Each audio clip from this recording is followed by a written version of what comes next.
Hi, Wayne Myers, compounding pharmacist here at Norland Avenue Pharmacy. Wanted to take a minute to demonstrate what we call a powder insufflator, one of my favorite things to say, quite frankly. But this device is used to dispense medication typically into the ear. It's prescribed in combination with some capsules that I'll show you how it goes in here, and then it delivers medication to the inner ear. So first of all, this powder insufflator, to utilize it, you're going to take the tip off. You just pull that out. You're going to set that aside momentarily.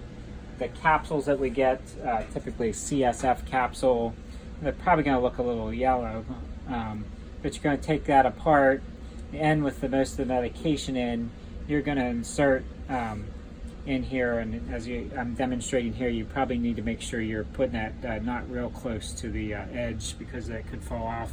So again, I'm putting this in here where the medication is going into, you can see the problem is the medication, the open end is going into the tube there, then you're replacing the tip back in, so it's holding the medication in place here.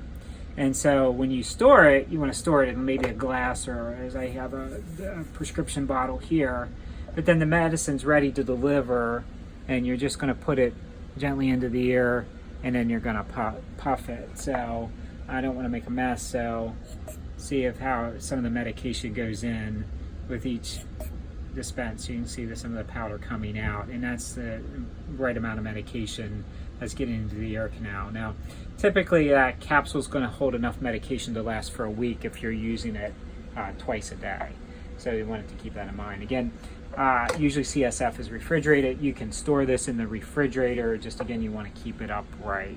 So as always, if you have any questions, don't hesitate to call us 717-217-6790. It's our pleasure to serve you.